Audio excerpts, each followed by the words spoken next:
Do you have a Telangana model like the BJP claims it has a Gujarat model?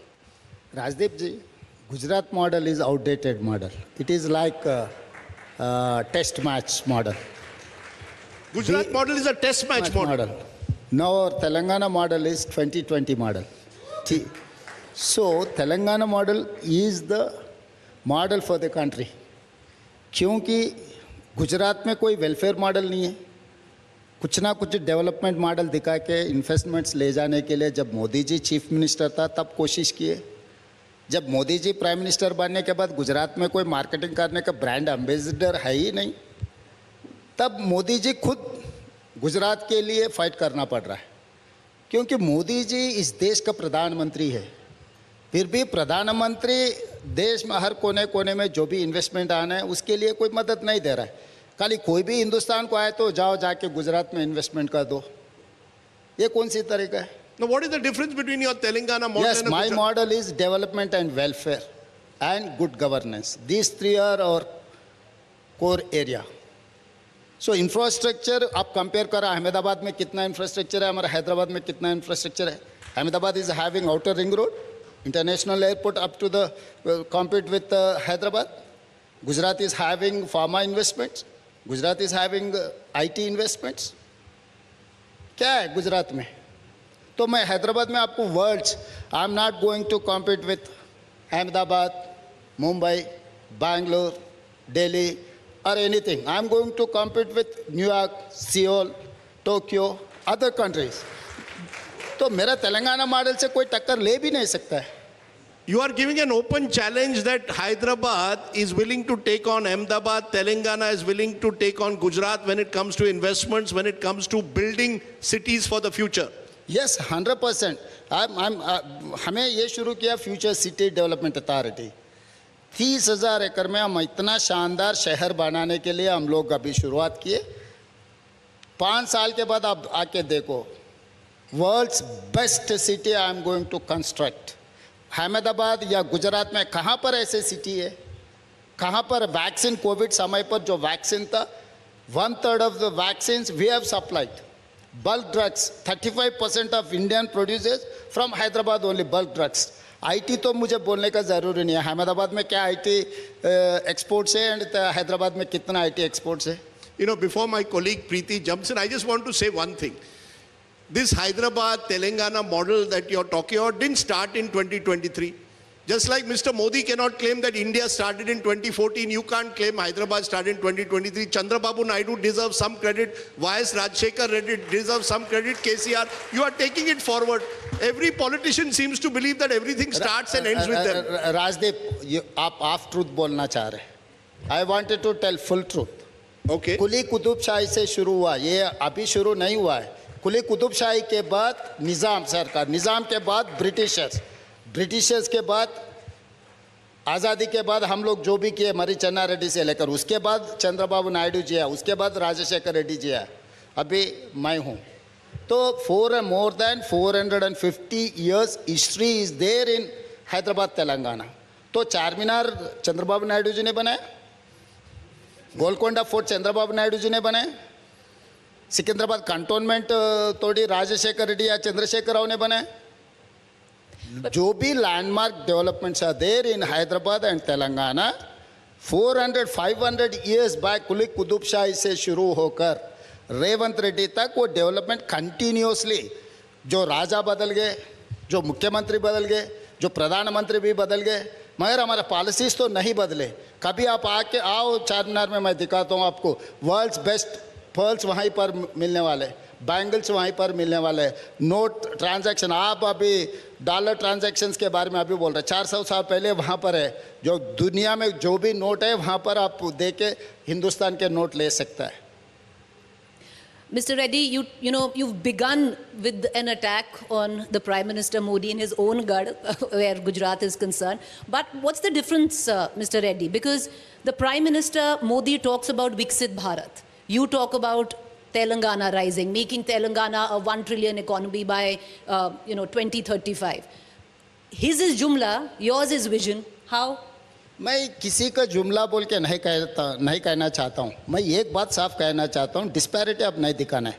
Modi ji gift city लेकर गए, जो भी foreign investments आ रहे हैं अगर गिफ्ट सिटी में इन्वेस्ट किए तो वो पैसे उनके देश को वापस ले जा सकता है। मगर हिंदुस्तान में कैसा ऐसे मौका किसी को नहीं दिया। जब मोदी जी प्रधानमंत्री है इस देश का, गिफ्ट सिटी को क्यों स्पेशल एग्जाम्पशन दिया हुआ है? मेरा सवाल सीधा सीधा यहाँ ये माध्यम से मैं भारतीय जनता पार्टी और मोदी जी को मैं एक ही सवाल करना चाहता हूँ, गिफ्ट सिटी में आप जो फैसिलिटीज़ दिए, जो इन्वेस्टर्स को जो अनड्यू एडवांटेज दे रहा है, क्यों हैदराबाद में नहीं दे रहा है? अहमदाबाद में जो गिफ्ट सिटी को जो आउट ऑफ द वे जो बेनिफिट्स दे रहा है, वहाँ पर कोई भी यूनिवर्सिटी आए, कोई फॉरेन इन्वेस्टमेंट आया, वो इन्वेस्टमेंट प्रॉफिट अगर आए तो वो देश को लेकर जा सकता है। क्यों हैदराबाद में वो फैसिलिटी नहीं दिए? But Mr. Reddy, you know, you were always very cordial with Mr. Modi. Suddenly you've become very combative of late. No. ऐसा क्या हो I गया? have very good relation with Modi ji. I don't have any issues with Modi ji. I have issues with policies, not individual. Modi ji और प्रधानमंत्री है, देश का प्रधानमंत्री को मर्यादा देना, रेस्पेक्ट करना, उनसे मिलना, उनसे हमारे राज्य के लिए कुछ मांगना मेरा हक है, मेरा जिम्मेदारी भी है। लोग मेरे ऊपर उम्मीद रख के मुझे मुख्यमंत्री चुना है, तो मैं मेरा जिम्मेदारी निभा रहा हूँ। मोदी जी से I don't have any personal issues. You know, Mr. Revant Reddy, you're talking about building Hyderabad as a futuristic city. Now, any city for the future needs investments, needs funds, needs finances. Looking at your budget, you already have what, a 3.75 lakh crore debt.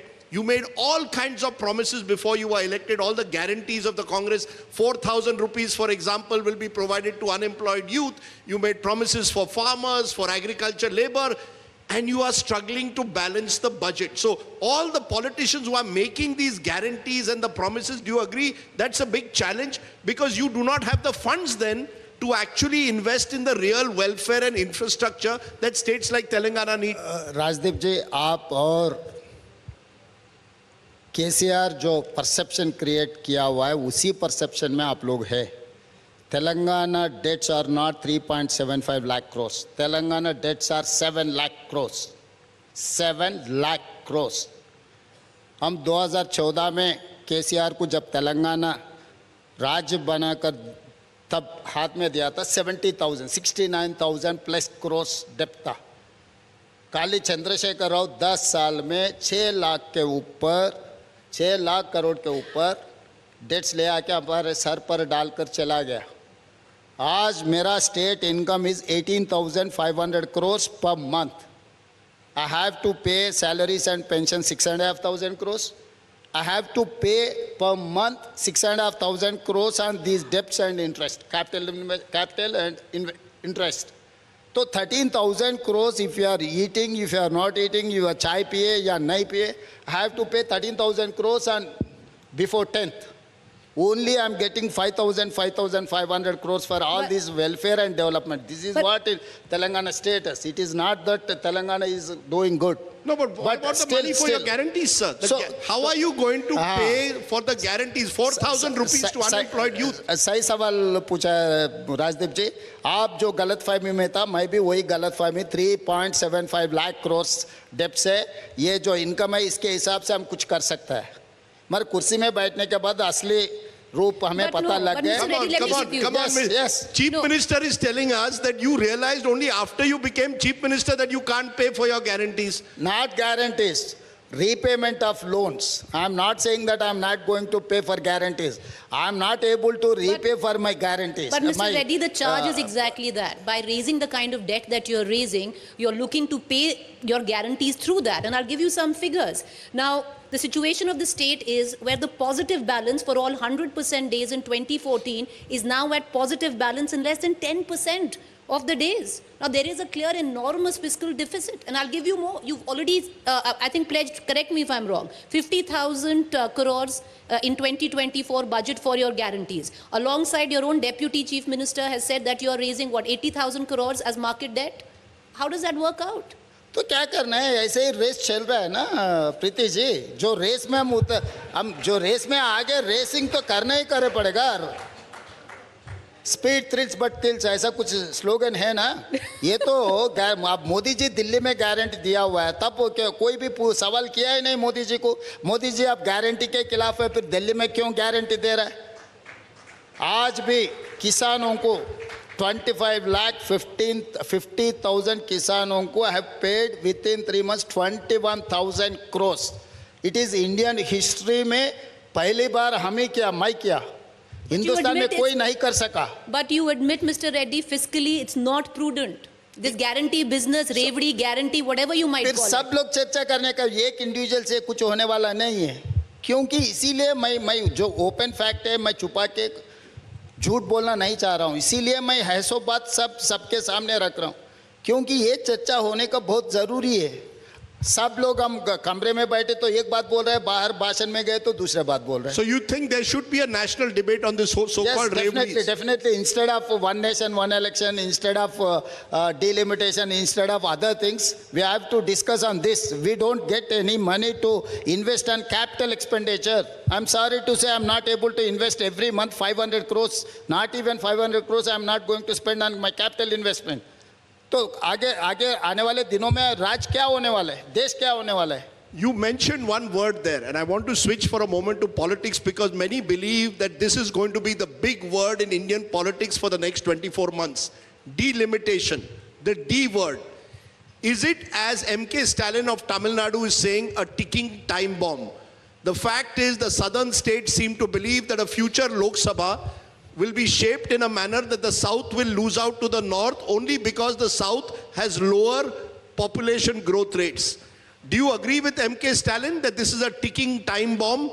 Do you believe that the time has come for an all-party meeting to be held on delimitation at the earliest so all misgivings are cleared? Definitely सबसे पहला ये मुद्दा मैंने उठाया, India today conclave में उठाया था, क्योंकि बीजेपी को ये पता है कितना भी कोशिश करो साउथ में उन लोगों को नहीं आने देंगे. तो बीजेपी बदला लेना चाहता है साउथ से. वो बदला लेने के लिए they are utilising whatever weapon they have, that is called delimitation. तो वो सॉफ्ट पैडलिंग में हमें ख़त्म करना चाह रहा है भारतीय जनता पार्टी साउथ को. तो इसीलिए साउथ को साफ करने के लिए, साउथ का रिप्रेजेंटेशन को कम करने के लिए बीजेपी ये कोशिश कर रहा है. नहीं, बट बदला क्या हुआ? This is under the law. Under the law, the first census post 2026, delimitation of seats will be done on the basis of that. Where is the badla? Why do you think this has become south versus north? हाँ, सही सवाल पूछे.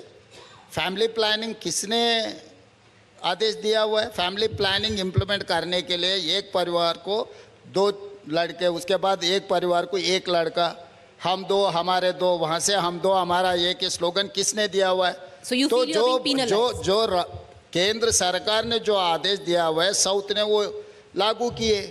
तो हमें हमारे से आप जो सरकार ने कहा वो काम किए, तो हमारे से बदला लेना चाहता है. क्यों? पॉपुलेशन को किसने कहा है? अगर पॉपुलेशन लेना है तो 1971 का लो, जो फैमिली प्लानिंग जब इम्प्लीमेंट नहीं किया था 1971 सेंसस लेके आप करो. MK Stalin is saying people should have more babies. Are you also going to say So that? it will take some time. No. That is other aspect. मगर वो अगर वहाँ से भी अगर को बेनिफिट मिलना है तो और 30 साल आप पोस्टपोन कर दो, तब हमारे साउथ का भी ताकत दिखाएंगे, तब कितना पॉपुलेशन बढ़ने वाले हैं, तब डिलिमिटेशन का मामला देखेंगे. So are you saying that you agree with MK Stalin that delimitation should be? No. Are you saying defer it for 30 years more? I am not going to defer 30 years. My point is it is very simple. इस देश में हर राज्य का कुछ हक होते हैं. सिर्फ federal spirit, union of states.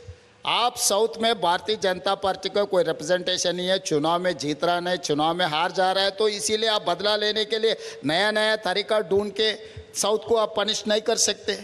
But Mr. Reddy, on a serious note, you had the Home Minister Amit Shah who's saying that there will be, what he's accusing the southern parties is of whipping up this hysteria. Not only to whip southern, up- even Punjab also. Manish Tiwari का statement देखो, अभी पंजाब भी बोलना शुरू कर दिया. North में सबको बेनिफिट नहीं आने वाला है. बीमार state Bihar, Uttar Pradesh, Rajasthan, Madhya Pradesh is going to more benefit. Even Punjab and other But places the are home, going the to Home lose. Minister was on this stage, in our last conclave, and he said it will happen on pro rata basis, and he will give in guarantee that there will be no loss in parliamentary representation to any state at all. Preeti ji, I wanted to explain, I wanted to expand this discussion.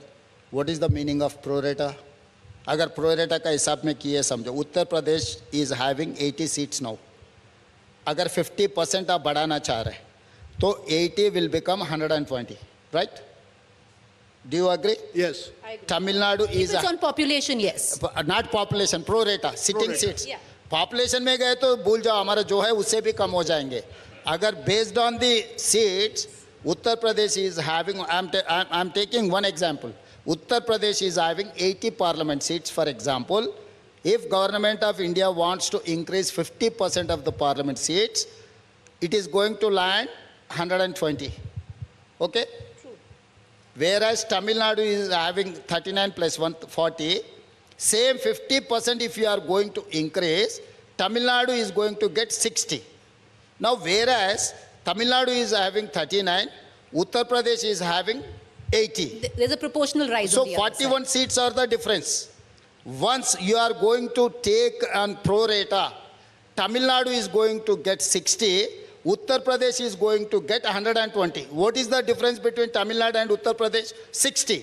So 40 seat से 20 seat ज़्यादा से ज़्यादा automatically internal जो structure बना रहा है, जो बात परसेप्शन बनाने के लिए अमित भाई ने जो कोशिश कर रहा है, 20 seats undue only one state में उन लोगों को मिल रहा है. ऐसी हर राज्य में ऐसे परसेंटेज देखते गए तो साउथ इज 123 सीट्स टोटल.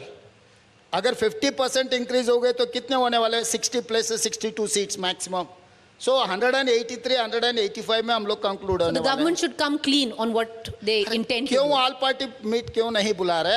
अगर इतना साफ है आपके हाथ, आपके दिल इतना साफ है, आप सर्फ लगा दे के धो के रखा है, तो ऑल पार्टी मीट बुला दो. ऑल पार्टी में हम चर्चा करेंगे. क्यों ब्यूरोक्रेट्स के ऊपर छोड़ रहे? So तो you- political decision, policies has to made by the government, political executive, not executive officer. So Why you're very clear that all the South states will come together on this issue, right? All the South states are on the same page. Not only south, Rajdeep, जो भी north से हमारे साथ जोड़ना चाहे, पंजाब जैसा, उन लोगों को भी साथ में लेकर जाएंगे. Okay. क्योंकि पंजाब में बीजेपी का कुछ रोल नहीं है, इसीलिए पंजाब में कम हो गए तो उन लोगों को कोई फर्क नहीं है. क्योंकि पंजाब में 1-2 सीट पे मिलने वाले नहीं है उनको. जहां पर बीजेपी को 1-2 सीट नहीं मिल रहा है, उसको कम हो गए तो उन लोगों के लिए फायदा है. They are looking like a political benefit or one party. Okay, they are looking at that political benefit. Others accuse the Congress now of seeking political benefit through a caste census. You have become the first chief minister to actually table the caste census in the state assembly. And that has created another potential friction point, because there are even your own MLAs who are saying backward castes have been under-surveyed. Your decision to bring in a caste census, will caste also end up dividing your state? Just like you claim BJP is doing a south-north divide, your party will be accused of creating a caste divide in Telangana itself, because your leader Rahul Gandhi wants a caste census across India. आप हर किसी company का balance sheet देखो, year wise complete transaction turnover, net assets, liabilities, सब balance sheet में हम तो दे रहे हैं ना, जब भी हर साल के लिए. तो इस देश में कितने लोग हैं, आप बैलेंस शीट क्यों नहीं दे रहे हैं? 70 after completion of 75 years of democracy, कौन से जाति कितना है गिनने के लिए किसके लिए तकलीफ है? तो आप नहीं गिने तो जाति के बीच में जो BC, SC, ST और अदर्स, ये कम होते जा रहे हैं. ये ज़्यादा से ज़्यादा ही हो रहा है ना. तो SC, ST anyway it is there, why can't for BCs? BCs चुनने से किसको नुकसान है? तो मैं करके दिखाया. अभी मैं वही सवाल, मैं असेंबली में मैं रेजोल्यूशन ये पास करवाया कि जब आप सेंसस के लिए इतना बोल रहे हैं ना मोदी जी ने, उसमें कास्ट भी इन्वॉल्व कर दो. जब SC, ST का कर रहा है, OBC का करने में क्या दिक्कत है? कि Because केंद्र सरकार the fear is this will divide India, because then every caste will ask for reservations based on their proportion of population. तो That अगर- is the fear. नहीं, उनका डिमांड अगर सही है तो देने में क्या फर्क है? क्यों रिजर्वेशन आप क्यों रोकना चाह रहे हैं? इसीलिए मैं वही बात बोले, BC को रिजर्वेशन देने के लिए सीट्स में political reservation, education reservation, employment reservation, BCs को अन्याय करने के लिए भारतीय जनता पार्टी लागू नहीं कर रहा है. यही है ना हमारा सवाल, यही है ना हम करना चाह रहे हैं. SC, ST को हम दिए रिजर्वेशन, कांग्रेस पार्टी ने दिया हुआ है SC, ST reservation. Now we wanted to give OBC reservation. What is wrong in it? Anyway, we are getting OBC reservation. Because of Mandal Commission, after that we are giving 29%. Now we wanted to increase more than that. I have passed a resolution for 42%. Sir, BJP will play Hindutva politics, you will play caste politics. What will happen to the country? One will divide on the basis of Hindutva, one will divide on the basis of caste. कितने minorities Modi ji केंद्र सरकार में मंत्री लोग हैं? राजदीप जी आप बोलो, कितने लोग हैं? इस देश का जनता ने आज़ादी के लिए माइनॉरिटीज नहीं लड़ा है, शहीद नहीं हुआ है माइनॉरिटी लोग? क्यों मोदी जी उनके सरकार में कितने परसेंटेज दिया हुआ है? ये कोई प्राइम मिनिस्टर ऐसा अन्याय किसी जाति को नहीं कर सकता है ना? You know, you're mentioning minorities. The other day I saw you were accused of appeasement because you are giving those from minority communities in Telangana, Muslims will get 1 hour off during the Ramzan period. They can go home 1 hour earlier. BJP is saying that is Revant Reddy's appeasement.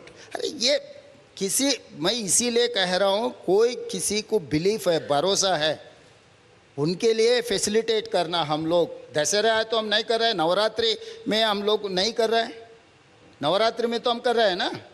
जब नवरात्रि में कर रहा है, जब तिरुपति हम जाने के लिए हम इंसेंटिव्स दे रहा है, जब मंदिर जाने के लिए हम लोग दे रहा है, इस देश में जो जो लोग हैं, हर जाति का जो पर्सनल बिलीफ है उसको रेस्पेक्ट करना फेडरल स्पिरिट है. तो वो फेडरल स्पिरिट हमने देने के लिए कोशिश कर रहा है. Hindus and Muslims. या anyone, not even Hindu, Muslim, Christian, Sikh और कोई भी हो, इवन एंग्लो इंडियंस के लिए हम रिप्रेजेंटेशन दिए 75 ईयर्स. हम 200-300 साल अपने को जो रूल किए वो जाते जाते जाने तो उनका representation till 2020 we have given Anglo Indian reservation in our electoral system. Lok Sabha में उनका रिप्रेजेंटेशन था एंग्लो इंडियंस का, असेंबली में एंग्लो इंडियंस का रिप्रेजेंटेशन थे. Mr. Reddy, let me, you spoke about delimitation, where you said all South parties are together. But there is something that all South parties are not together, and that is the issue of the education policy, the 3-language policy. Now, Preeti ji आप सुन तो misquote लीजिए. मत करो. South parties are not intact. Entire South population is intact. BJP is not with us. The charge. Political party is not with us. Chandrababu Naidu has made a charge, Mr. Reddy, and he's saying the likes of you and the likes of Mr. Stalin are denying a sizable population in their state the right to learn, if they want, an optional right to learn a link language like Hindi, which will connect the North-South divide. तो कोई भाषा सीखने के लिए कोई ज़बरदस्ती करने का ज़रूरी नहीं है. कॉलेज में आपको ऑप्शनल लैंग्वेज फ्रेंच भी था, जर्मन था, संस्कृत था. So you are अगर adopting आप the सीखना है policy? तो कोई भी सीख सकता है. Hindi is largest speaking language. This is not national language. You try to understand my point. The largest speaking language is Hindi, followed by Telugu, followed by Bengal. तो हिंदी के लिए इतना कोशिश कर रहा है मोदी जी या नहीं तो भारतीय जनता पार्टी. तेलुगु के लिए आप क्या फैसिलिटी दिए? सिविल एग्जाम्स में तेलुगु लैंग्वेज पूरा निकाल दे. Hindustan largest speaking language is Hindi, second largest speaking language is Telugu, third largest speaking language is Bengal. तो आप खाली हिंदी पकड़ कर हमारे सर पे डालने के लिए जो But वो कह रहे कोशिश हैं कर रहा है, optional है. They are saying it's optional, but allow people to pick that option if they want to. Optional रहा तो किसी को दिक्कत नहीं है. मैं आज हिंदी में बोल रहा हूँ तो हिंदी तो मैं सीख कर बोल रहा हूँ ना. तो ये आप जबरदस्ती हमारे पे मोर मारने के लिए कोशिश मत करो. वो खिलाफ है हम लोग. अभी कोई बिजनेस करने वाला इंग्लिश हम सीख लिए. This is not our own mother tongue, but just education for employment for business we are learning English. अगर वैसे कुछ हमारे लिए कुछ फ़ायदा है हिंदी सीखने से, मुझे फ़ायदा दिखा राजनीति में, हिंदी सीख लिए तो मैं आके टोक सकता हूँ मोदी जी को. So you're saying keep it optional, nothing should be mandatory. I want to ask you, we are coming towards the Congress party itself. As I said at the start, you are an endangered species. There are only 3 Congress chief ministers left. Haryana you lost, Maharashtra you lost. What is the Congress party not fighting fit? How are, you can come here, attack Mr. Modi, the BJP. The fact is they keep winning elections, while the Congress seems to keep losing elections. Telangana was an exception. What is the difference you believe between the Congress and the BJP today? Why can't you win elections and they are able to successfully win election after election? BJP जैसा चुनाव जीतना है तो ED, income tax, CBI, frontal organisation अपने साथ में रहना है। अगर फ्रंटल ऑर्गेनाइजेशन हमारे लोग यूथ कांग्रेस, महिला कांग्रेस, विद्यार्थी कांग्रेस, ये फ्रंटल से चुनाव लड़ने के लिए हम लोग कोशिश कर रहा है। Bharatiya Janata Party, ED, income tax, CBI, ICE are NICE, I have told last time also. NICE का मतलब narcotics, income tax, CBI, ED. Nice. Narcotics, income tax. CBI, ED is nice. What do you want? Ice are nice. चुनाव में काम करना है, party में join होना है तो दे ऑफर सिंपल, फोन आ जाएंगे, भाई आपके लिए आइस होना, नाइस होना। No, नहीं चाहे तो बीजेपी का कंडवा होना। No, but you know, Mr. Reddy, This is the formula for election winning. No, but you all have to also take some responsibility. You can't, I mean, isn't it true that the Congress organization has weakened? In Telangana, you got your act together. In other states, you're not able to do. Why not accept some mistakes, including of your leadership? Definitely Rajdeep ji, आप पूछे BJP का strength क्या है, मैं BJP का strength बोले, हमारा weakness पूछे तो मैं I will tell our weaknesses also. What is your weakness? More liberal, more democratic party, जो भी कुछ भी बोले, 50 साल भी फायदा उठाए, 50 साल के बाद भी राज्यसभा मिले है तो नहीं मिला तो वो आके जंतर मंतर में धरना करेगा। भारतीय जनता पार्टी में हो सकता है, अडवाणी जी को, मुरली मनोहर जोशी जी को, बड़े बड़े नेता लोगों को बाजू में रखे तो कोई पूछने वाले भी नहीं था। But Mr. तो Reddy, कांग्रेस में 50 साल जो एंजॉय किए, उनको एक बार राज्यसभा रिन्यूअल नहीं किए तो वो आके जंतर मंतर में आवाज करेगा कि कांग्रेस कितना अन्याय किया। आप लोग दिखाएंगे, आप इंटरव्यू लेंगे, 1-on-1 लेंगे, सब सारे लेंगे। But Mr. Reddy, Rajdeep had said earlier that you're one of the 3 endangered species when it comes down to Congress chief ministers. Now, why is it so difficult? And you were doing the same thing earlier, to take a cue from your own ally, Omar Abdullah. He had a very confrontational relationship earlier, and then he very openly said, you know, you need to be cordial, you don't need to have an acrimonious relationship with the center, which is the Prime Minister. And things are going very well. For you, things were going well, and then it seemed the High Command got a little irritated with the bonhomie between you and Mr. Modi. And suddenly you've become very confrontational now. नहीं प्रीति जी, सरकार अलग है, party अलग है। Party हमेशा लड़ते रहना है, सरकार हमेशा मिलके काम करते रहना है। There is a difference between party and party politics and government. Being an chief minister, I will take a call as a chief minister. I have to oblige, I have to respect my prime minister. Definitely I'll do that. Once I've stand on my political party platform, composedly मेरा party stand के मैं वही बोलूँगा। No, but who do you take orders from? For example, Gautam Adani offered 100 crores for a skill university in your state. Your party objected, and suddenly we heard that you've declined the offer. The fact is, who do you take your orders from? Do you take it from your high command, i.e. Rahul Gandhi? Party object नहीं किया, opposition object किया था, BRS and BJP. ऐसे कैसे अदानी से तेलंगाना 100 करोड़ जनता के लिए लेते? तो मैं बोला भाई जनता के लिए लिया हुआ है, मैं घर के लिए, मेरा पॉकेट के लिए नहीं लिया हुआ है। जो लोग बॉन्ड्स लिए वो लोग वापस नहीं कर रहे हैं। भारतीय जनता पार्टी बॉन्ड्स देखो आप कितना दिए अदानी जी, वो वापस नहीं किए, मगर मैं तो वापस किया क्योंकि I don't want to take any blame. You were invited to the Mahakumbh, you didn't go. नहीं, मेरा परिवार तो गए, मैं भी उन मोदी जी और अमित भाई को बुलाया था भद्राचलम राम मंदिर, अभी तक आए नहीं। But Mr. Reddy, जब मेरा बिलीफ है राम मंदिर जब मेरा गांव में है, my strongest belief is that Bhadrachalam Ram Mandir is the highest sanctity and सब कुछ है, मगर मोदी जी और अमित भाई ने कभी आया भी नहीं। But Mr. Modi, you know, Mr. Reddy, well, that's a Freudian slip. But Mr. Reddy, the fact is, you know, you're in the world of optics, it's politics. Should Rahul Gandhi have gone for the dip?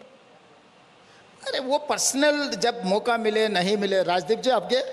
मैं 2001 में गया था। नहीं, अभी इस बार नहीं गया। फिर राजदीप जी जब नहीं जा But गया, राजदीप जी प्रीति जी आप गए? politician नहीं है। नहीं प्रीति जी आप गए?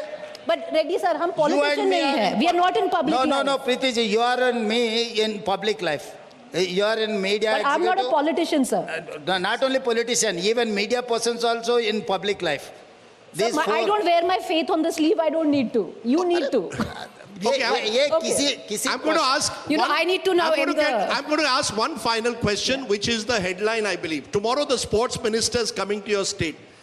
We are told that Revant Reddy wants the Olympic Games to come to Hyderabad and not Ahmedabad. You believe Hyderabad is better suited to host the Olympics in 2036. Is that true that you have written to the Prime Minister saying, make Hyderabad India's Olympic city? I have given representation to Sports Minister Mr. Mansukh Mandavia. Hyderabad is the place for sports. We have conducted World Military Games, National Games, Afro-Asian Games. We have very, very good infrastructure in Hyderabad.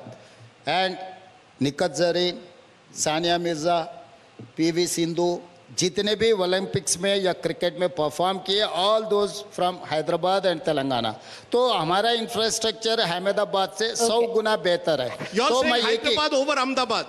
तो मैं इसीलिए वही बात कहना चाह रहा हूँ Okay. मैं आज क्या फाइन फैक्टिंग टीम को लेकर जाएंगे अहमदाबाद में क्या इंफ्रास्ट्रक्चर है हैदराबाद में क्या इंफ्रास्ट्रक्चर है based on your report we will take a decision so openly I am requesting to the prime minister जो ओलंपिक गेम्स है पहले हैदराबाद में शुरू होना और दूसरे टिप मैं देना चाहता हूँ राजदीप जी 72nd Miss World competitions are going to happen in my Hyderabad. Hindustan में दूसरे बार पहले बार मुंबई में हुआ एक बार दूसरे बार अब मई मंथ में अभी मिस वर्ल्ड कॉम्पिटिशन्स हैदराबाद में होने वाले तो मिस वर्ल्ड कॉम्पिटिशन जब हैदराबाद शहर में हो रहा है why can't Olympics Okay, we are going to Okay, leave with it. that headline. With Okay. that headline. Okay, we are going to therefore leave it there. At the India Today conclave, the Chief Minister of Telangana has put an open challenge, Hyderabad or Ahmedabad. Let the people of the International Olympic Association decide which is the better city to host the Olympics. Revant Reddy versus Narendra Modi in a way. We are going to leave it there. नहीं अहमदाबाद के लिए Modi ji brand ambassador है हैदराबाद के लिए रेवंत रेड्डी जी अब देखे जाएगा कौन सी ब्रांड का भी कहाँ तक ब्रांड एम्बेसडर पुश करने वाले All right, with that, ladies and gentlemen, please raise a warm applause for the Telangana Thank Chief you. Minister, Thank you. Revant Reddy.